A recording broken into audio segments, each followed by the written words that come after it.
On December 11th, a judge in New York will decide the fate of the most controversial man in LUNC Classic history, and that decision could spark the next big wave of hype or fear around LUNC. In this video, we go straight into what is really happening with Do Kwon in court, what kind of sentence he could get, and how each outcome might hit the LUNC Classic price and the future of the community. Here is what you will hear in the next minutes. First, the key facts about the case and what is actually on the table on December 11th. Second, 3 simple sentencing scenarios and how people are likely to react in each of them. Third, what those reactions could mean for trust, new capital, and the big question, does this move us closer to $1 or prove that it is still just a dream?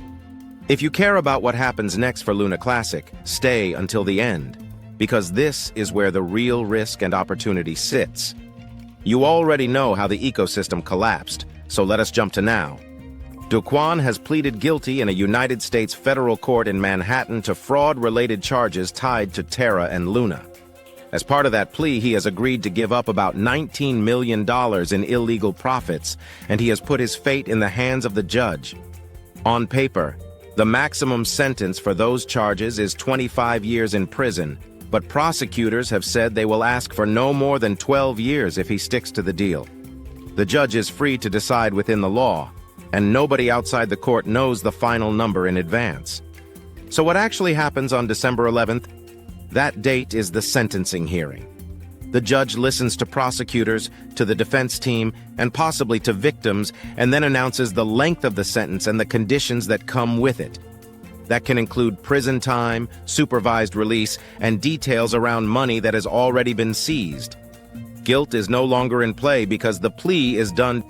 December 11th is simply about how hard the hammer comes down and what signal that sends to the rest of the crypto market.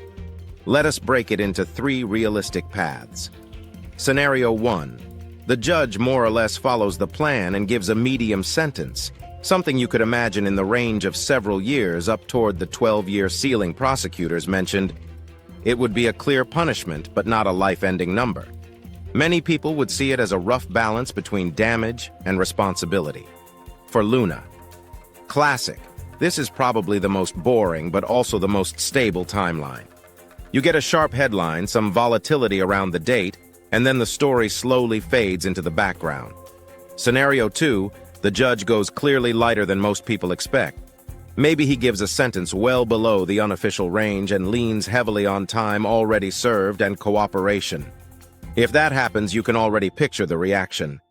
One side will shout that the system is rigged and founders always walk away. The other side will say the low number shows he was not the cartoon villain.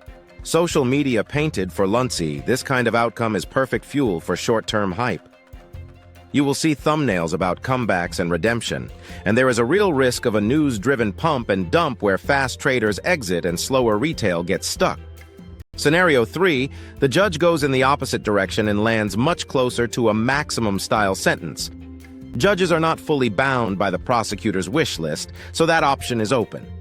In that case, Do Kwon becomes a long-term prisoner with a fraud conviction that defines his public life. Emotionally, some people will see that as justice finally served, others as total destruction. For LUNC Classic, a very heavy sentence can push outsiders to say the founder is finished and the story is dead. At the same time, committed community members can frame it as a final clean break between the old Terra empire and a community-driven LUNC chain now to the money side.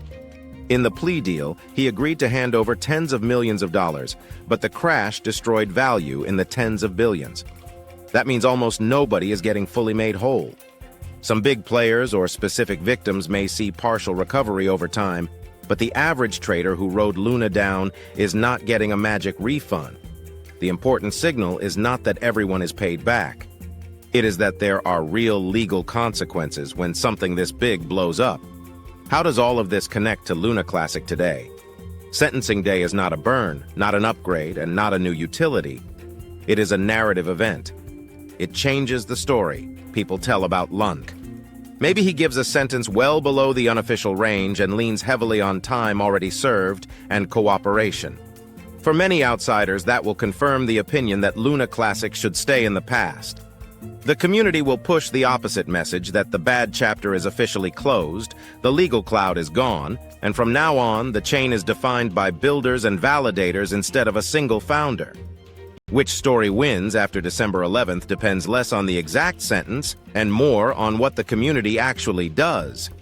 If there are real burns, real projects, and real users, then a clean legal break can help rebuild trust. If there is only talk, then any hype from the courtroom will be short-lived and the chart will expose it very quickly. Now to the question everybody asks, what does this mean for price? A big legal headline almost always means volatility. The first move can be up or down and can reverse in minutes. Traders love fixed dates because they can stack leverage around them. Long-term holders care about where the price stands weeks later. Not just the first candle sentencing day can move LUNC, but it cannot fix tokenomics by magic. The supply is still huge, and without massive burns or structural change, $1 per coin would imply a market cap that is hard to justify in the current environment. That does not mean there will never be strong rallies. It means you should respect the math, not only the memes and the emotion. As someone once said, a man has got to know his limitations. The same is true for crypto projects.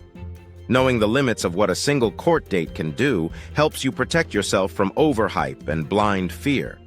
No judge, no matter what number he reads out, can suddenly create demand, erase supply, or rebuild deep trust overnight. Those things take time, code, and real adoption. So what about Do Kwon himself? If he gets a medium or heavy sentence, he will be locked down for years.